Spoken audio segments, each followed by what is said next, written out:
will be our first call to the public. Hearing none, community development reports, Mr. Pete Preston. Thank you, Mr. Chair. Didn't have my stuff in order here. Okay, enforcement report. We had 29 enforcement actions. We are making progress with the district court getting tickets through.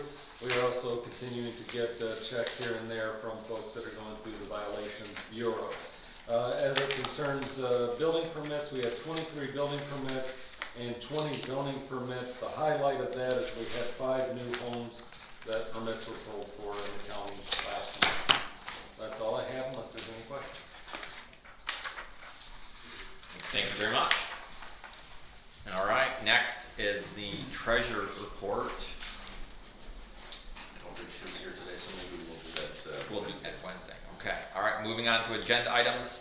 Item A, I'm looking for a motion to approve the L4029 form as presented to establish the 2023 summer tax millage rates and authorize the chairman and clerk to execute the document.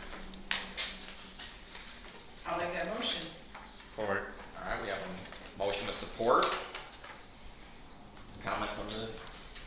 So in your packet, you have a detailed explanation, and I've been kind of just making a running total since I've been here of each year and how it's changed and how it's been adjusted. So as Pete and myself talked about, there was not a heavily rollback this year as a result of the formula that the state currently uses, but our taxable value did go up, and as you can see, it went up about $113 million, which meant that our revenue is going to increase $619,000 of taxable value, or taxable increase for us that we will collect. Now this is good news, but also inflation has hit us. We know our wages are low, so it's great, but it's still probably not enough. Last year it went up $1 million. This year it's going up half of that. I mean, it was 1.2 million last year. And then, but normally it has been a trajectory of about $300,000. So it is still twice as much as it normally is. So it's just the highlights of it. All right, thank you. Any other comments? Hearing none, all in favor, signify by saying aye. Aye. Nays? Motion passed. That moves on to Wednesday. Next, I'll look for a motion to approve the proposal from Cone Care for elevator upgrades in an amount not to exceed $18,200. I'll make that motion. Support.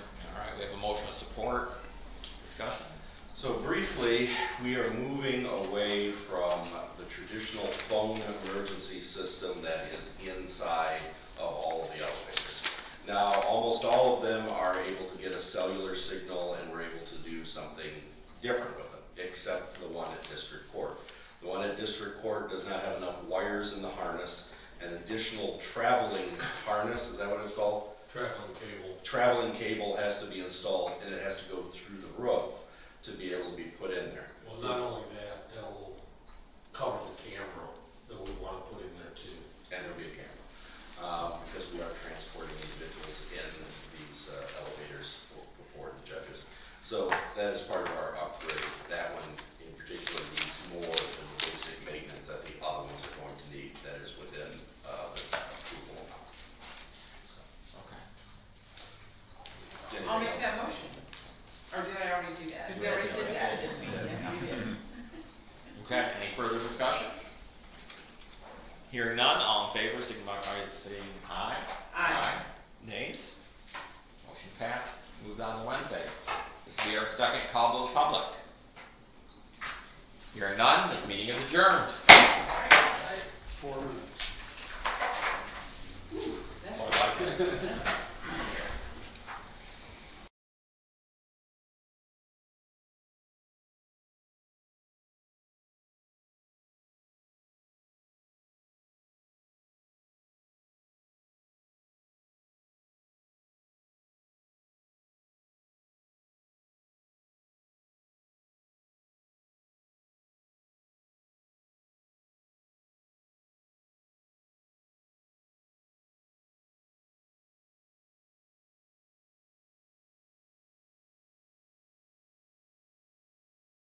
Public Safety and Courts meeting to order, and stand with me for the Pledge of Allegiance, please.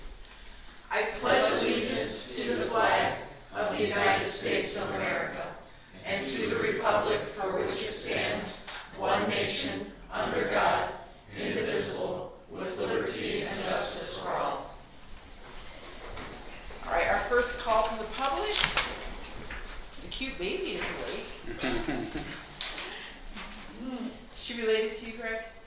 Yes, That cute baby? that's darn right, my granddaughter. Oh, very nice. Okay, hearing nothing from the public, we'll move to our agenda items. I would entertain a motion to approve the submitted CCAB grant to the MDOC. I'll make that motion. Support. I have motion and support. I can give a little explanation on this and then Dr. Box can fill in. Last month we approved allowed us to submit a grant, but we didn't have all the details of it because we worked furiously on it until, well, it was due on a Monday and we actually submitted it on a Friday afternoon, so we did pretty well. But it truly was a team effort between myself and Ashley Conley and Mark Durfee, pulling all the pieces together and trying to find, this being our first year for this grant, trying to find the things that our county wanted to do that would sort of fit in the different pockets that the CCAB grant would allow. So in the end, we ended up with all the things we've talked about for pretrial services, establishing that office, the things necessary to get that office running. And then we also added some things, not quite as much as what we had hoped to add on the sentenced felons or the circuit court side, but we added some additional group spots at Recovery Pathways to be able to get more people into group therapy for longer periods of time. And what was the other thing we added on that side? Drug tests, some drug testing. Additional drug tests and different kinds of drug tests other than that are paid for by the current drug court grants. So you have the whole grant proposal in front of you. And the total grant amount would be new revenue, no required match for the county, and it would be at $288,752 if we get approved. I will be shocked if we get all of that money for our first year applying, but we decided we might as well ask for all that we can ask for this time, and if they reduce it, then, you know, we decided to shoot high, so that's where we are. Any questions? Yes, if this gets approved and we do get this new revenue, how long is it projected we would be able to receive that? This is 1 year. You have to reapply every year. So you reapply every year, but once a county has been established, most of the time they keep getting awards as long as they meet the grant benchmarks. So Genesee County has had one for several years and they continue to do this. But any and all employees that would work in this program would have to come to work in it with an understanding that no grant, no job. All right, yeah, but from our perspective, we get the grant, as long as we meet the requirements of the program, we can keep receiving it as long as that program exists. In other words, statutorily, it's for a certain period of time, I presume. We can keep reapplying. I mean, they could decide to allocate dollars differently. You know, there didn't used to be pretrial services. That's a new thing, and that's a new program. If the focus of the state changed and they decided to phase out pretrial services and not fund it, which I don't foresee happening, this is just a for instance, but, or they might say, we're not gonna fund drug tests anymore. You know, every year, what they fund and what the criteria is changes a little bit. But, so you have to reapply and you have to, you know, continue to use data. Excuse me, I think my point is there's no sunset on this legislation that we're No, we're not, no. So we can expect, at least over a reasonable amount of time, to keep Yes. reapplying and getting something anyway. And while the program has changed from year to year, it has been in existence for at least 85 or 88, I think, Yeah, the PA 511. 1988. So it's been in existence for a while. We just have not taken advantage of it, and now there has been some interest from the courts in doing so. So this will be, it will help individuals as they go through the adjudication process from the time of arraignment to the time of whatever their final disposition of the case is. And then there are some services for those that are in the circuit court. This, another question may not be germane precisely to this issue, but you all may be aware that the ability of the district courts, which I think I've discussed this limited extent with Judge Clarkson, to the extent that the courts can collect fees, this is being litigated, the constitutionality of being able to assess fees against defendants is in court, and it's in the state Supreme Court. A decision is imminent, and if it comes down ruling that these fees are unconstitutional, it's about a quarter of the district court's budget, which is a responsibility that we have. So apparently that decision could come down at any time, but I am concerned that we need to be prepared in the eventuality of that. So I don't know, I mean, this additional revenue is good, but we may be facing a serious concern.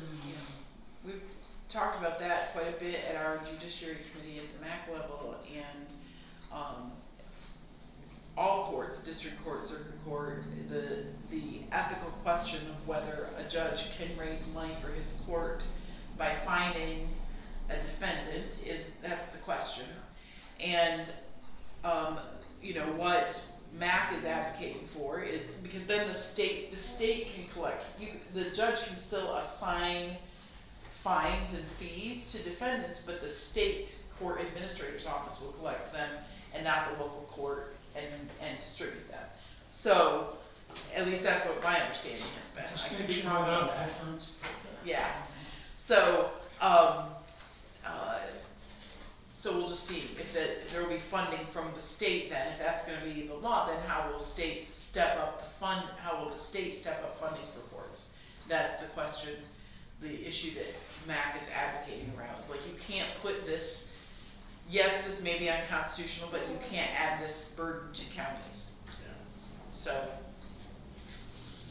yeah. Okay, so we have a motion and a second on item A. All in favor of moving this to Wednesday night, say aye. Aye. Any opposed? Item B, I would entertain a motion to appoint Tori France as Workforce Development Representative to the Community Corrections Advisory Board. I'll make that motion. Second. So just a little background on this one. There was a gentleman named Bob Beebe who, when I first contacted Michigan Works, because they are the workforce development agency, they gave me Bob Beebe's name. Bob said he was interested. He submitted a letter of interest. We put him on the board last month or 2 months ago. Then after he sat through a meeting, I think he decided it would be a better fit for one of his colleagues, and so he resigned and sent us Tori France. So we're replacing Bob Beebe with Tori France on the Workforce Development Board. So her email, I asked him to have her send us a letter of interest, because we always like to have those when we do these sorts of appointments. The CCAB has not voted yes on this yet, so this time it's kind of flip-flopped. You'll approve first and then they'll approve, although we've had some initial discussion about it. But just replacing that, that board seat. Just a question on this now. Did you, you apparently talked to the initial appointee? He came to a meeting and then he emailed us and said, I want to resign and have this person. Yeah. And did he indicate a basis to suggest that this Tory France, I assume that's a woman, she said that, she did have a background that is. Yeah, he just felt like the work that she did was more closely connected. She works directly with people who have felonies or other difficult backgrounds in getting employment, and that her voice would be a better fit on this board than his, he felt like. One of the principal things that she also does is work with individuals trying to get their GED, and that was one of the things that the Community Corrections Advisory Board wanted people who were awaiting sentencing or in the system to be working on, and he did not have as much experience with GED-related programs. Well, the meetings, these are meetings over here. The last couple have been canceled, but they'll deal with it the next. No, we'll deal with it at our next board. This doesn't require appointment from them.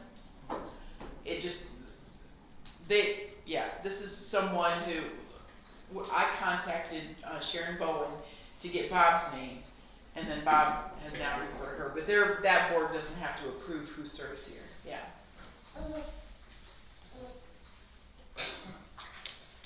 Okay, if there are no other questions, I would, all in favor say aye. Aye. Yeah, didn't we get that? Yeah, then we had discussion because there was a motion, yeah. Any opposed? Okay, last call to the public. Seeing none, I would declare this meeting adjourned. Thank you, everybody. See you Wednesday. On Wednesday.